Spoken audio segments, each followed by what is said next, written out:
หลายๆคนคงยังจำกันได้ดีถึงเรื่องราวของมนุษย์ยุคหินบนหน้าจอโทรทัศน์เฟร็ดกับวิลมาฟลินสโตนที่อาศัยอยู่ในถ้ำมีเพื่อนบ้านหัวทองชื่อบาร์นี่และภรรยาของเขาชื่อเบ็ตตี้เวลาไปทำงานเฟร็ดก็จะขับรถเก๋งที่มีล้อเป็นหินไปถ้าเพื่อนๆยังจำได้นะคะแปลว่าอายุไม่น้อยกันแล้วนะซึ่งในการ์ตูนเนี่ยเราก็จะเห็นอาหารหลากหลายชนิดเลยไม่ว่าจะเป็นพายบ้างสเต็กบ้างขาไดโนเสาร์ย่างบ้างว่าแต่เพื่อนๆสงสัยกันไหมคะว่าจริงๆแล้วมนุษย์ในยุคหินเนี่ยก่อนประวัติศาสตร์จริงๆเนี่ยเขากินอะไรกันบ้างถ้าสงสัยอยู่แล้วก็วันนี้เราไปหาคำตอบกันเลยค่ะอันดับแรกก่อนที่เราจะไปดูว่าเขากินอะไรกันในยุคหินเราก็ต้องรู้ก่อนว่ายุคหินคืออะไรและอยู่ในส่วนไหนของไทม์ไลน์มนุษยชาติของเรายุคหินเริ่มต้นขึ้นในช่วงประมาณ 2.5 ล้านปีที่แล้วซึ่งเป็นช่วงเวลาที่มนุษย์เริ่มสร้างเครื่องไม้เครื่องมือที่ทำมาจากหินนั่นแหละและเมื่อเทียบกับยุคอื่นๆแล้วยุคหินก็กินเวลานานที่สุดในประวัติศาสตร์ของมนุษย์ด้วยซึ่งชื่ออย่างเป็นทางการมากที่สุดของยุคนี้ก็คือยุค Paleolithic หรือว่ายุคหินเก่านั่นเองค่ะ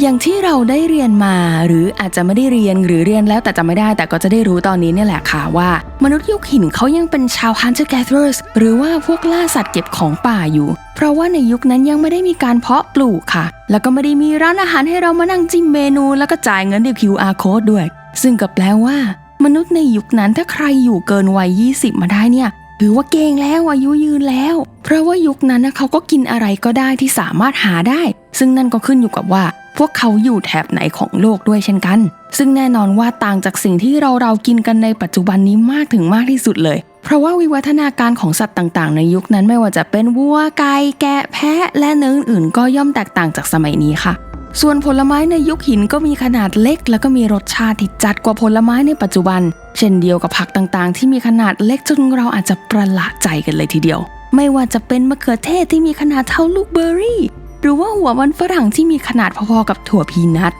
ผักกาดที่มีรสชาติขมแถมยังเต็มไปด้วยน้ำเช่นเดียวกับแตงกวาที่มีน้ำรอบผลจนแทบจะเข้าใจผิดว่าเป็นเม่นทะเลกันเลยทีเดียว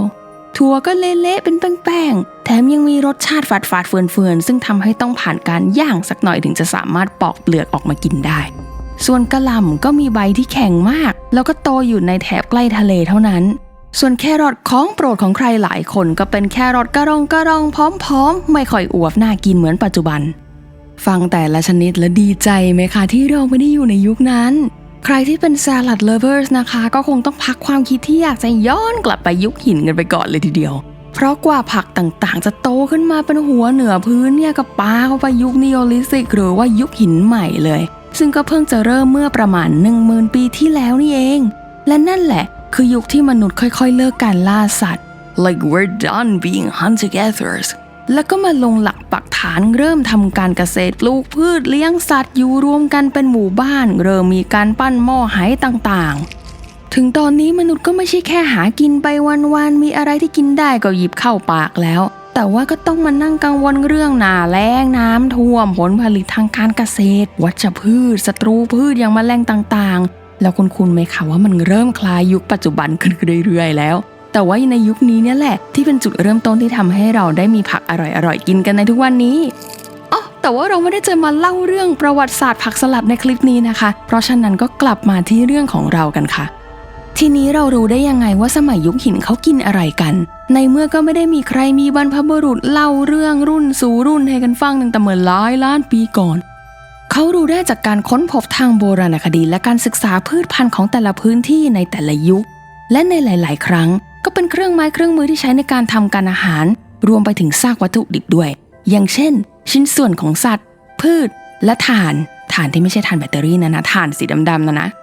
นอกจากตัววัตถุดิบแล้วก็เป็นอาหารเลยแบบที่เขากินเหลือไว้ในหม้ออย่างนั้นเลยซึ่งจากตรงนี้แหละเราก็เลยได้รู้กันว่ามนุษย์ยุคหินมีการกินสมุนไพรด้วยแต่จะเป็นสมุนไพรป่าหรือว่าสมุนไพรปลูกและกินทำไมกินเพื่อรักษาโรคอะไรหรือเปล่าอันนี้ทางนักโบราณคดีเขาก็ไม่สามารถทราบได้ค่ะเพราะว่ามันค่อนข้างที่จะสเปซิฟิกเกินไปเนาะนอกจากนี้พวกสมุนไพรต่างๆที่บางชนิดพวกเราก็ถือว่าเป็นวัชพืชในสมัยนี้แล้วนะก็อาจจะถูกบริโภคแทนพืชผักในปัจจุบันก็เป็นได้ค่ะนอกจากสมุนไพรเหล่านี้ก็จะเป็นพวกต้นไม้เตี้ยๆแหละที่ถูกนำมากินเป็นอาหารในยุคนั้นรวมไปถึงดอกบัวดอกไม้แครอทและถั่วซึ่งก็ไม่ได้น่าอร่อยอย่างที่บอกไปตอนต้นนะคะ แค่นี้ก็น่าจะพอเห็นภาพแล้วเนาะว่าอาหารที่มนุษย์ยุคหินกินกันเนี่ยพวกเราในปัจจุบันอาจจะกินไม่ได้เลยก็ได้ในส่วนของอาหารประเภทอื่นๆอย่างเนื้อสัตว์ก็จะเป็นสัตว์เลี้ยงลูกด้วยนมอย่างแมมมอธหรือว่าแรดซะเป็นส่วนใหญ่ซึ่งเขารู้ได้ยังไงกันนะว่ามันเป็นเนื้ออะไรมันไม่ใช่แค่ซากที่พบนะคะแต่มันคือขี้ฟันค่ะนักโบราณคดีเขาก็สุดแห่งความพยายามในการศึกษานะที่ไปนั่งส่องขี้ฟันของมนุษย์เนียเดอร์ทัลน่ะนอกจากขี้ฟันแล้วก็จะเป็นอุจจาระเนี่ยแหละที่เขาไปศึกษากันมาแต่มันเป็นฟอสซิลเครียนะมันก็อาจจะโอเคที่จะไปนั่งส่องก็ได้และไม่ใช่แค่เนื้อสัตว์เท่านั้นนะคะที่เขากินกันแต่ว่าก็ยังมีไขมันสัตว์ที่สำคัญไม่แพ้กันอยู่ด้วยรวมไปถึงไขกระดูกค่ะนอกจากเนื้อสัตว์ที่ล่าได้และพืชที่เก็บมาก็ยังมีอาหารชนิดอื่นๆด้วยอย่างเช่นเห็ดพืชชนิดหัวพืชอื่นๆสัตว์จำพวกหนูนกและแมลงซึ่งพวกเราชาวไทยก็รู้กันใช่ไหมแล้วว่าแมลงที่เราสามารถกินได้นะมีอยู่หลายชนิดเลยทีเดียวไม่ว่าจะเป็นมดตั๊กแตนเต่าทองเห็บจักจั่นแมลงปอและผีเสื้อราตรีเป็นต้นโอ้ยขนลุกอะเราไม่กินแมลงนะคะแค่เห็นก็ขนลุกถึงหัวแล้วแต่เพื่อนๆที่กินกันเขาบอกว่าแมลงทอดอะมันอร่อยนะมันกรอบนะใครคิดเห็นยังไงก็มาแชร์กันได้นะคะแค่ที่พูดมาทั้งหมดเอาจริงๆก็เพียงพอแล้วนะคะที่จะเป็นอาหารในแต่ละวันของมนุษย์ยุคหินเพราะว่าการล่าสัตว์นะมันก็ไม่ได้ประสบความสำเร็จเสมอไปบางวันอาจจะล่าได้บางวันอาจจะล่าไม่ได้เพราะฉะนั้นการมีลู่ทางหาอาหารอื่นๆมาสำรองไว้ย่อมดีเสมอค่ะพอมาดูโดยรวมๆแล้วมนุษย์ยุคหินก็กินพืชกันแค่ประมาณ 20% เท่านั้นเองส่วนที่เหลือก็จะเป็นเนื้อกับไขมันสัตว์และนอกจากที่พูดมาทั้งหมดแล้วก็ยังมีการกินเนื้อมนุษย์ด้วยกันเองด้วยค่ะซึ่งมีหลักฐานมาจากถ้ำกอฟในซัมเมอร์เซตประเทศอังกฤษค่ะมาถึงวิธีการปรุงอาหารนะคะและเมื่อพูดถึงการปรุงอาหารพวกเราก็น่าจะนึกถึงการใช้ไฟเป็นลำดับแรกๆเลยซึ่งนั่นก็มีการใช้กันมาแล้วตั้งแต่สมัยมนุษย์ยุคหิน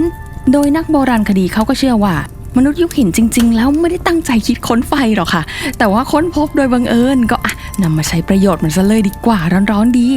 ซึ่งในส่วนนี้ทางนักโบราณคดีเขาก็ได้มีการศึกษาเทียบเคียงจากกลุ่มชนพื้นเมืองต่างๆอย่างอินเดียนแดงและอินูอิตหรือชนพื้นเมืองที่อาศัยอยู่ในแถบอาร์กติกนะคะโดยสิ่งที่พวกเขากินกันก็คือเนื้อตากแห้งซึ่งจะกินร่วมกับเบอร์รี่และเนื้อหมักหรือว่าปลาหมักซึ่งการหมักเนี่ยก็จะเป็นวิธีการถนอมแล้วก็ยืดอายุของอาหารให้ยาวขึ้นอย่างที่ทุกคนรู้กัน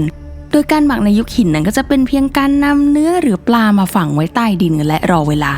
แต่ว่าหลักฐานในเรื่องการหมักในสมัยยุคหินเนี่ยก็ค่อนข้างจะหายากสักหน่อยแต่ว่านักโบราณคดีเขาก็ได้ไปค้นพบการหมักในยุคน้ำแข็งครั้งล่าสุดแทนค่ะก็จะเป็นการหมักแบบว่าแช่ไว้ในน้ำเลยจ้า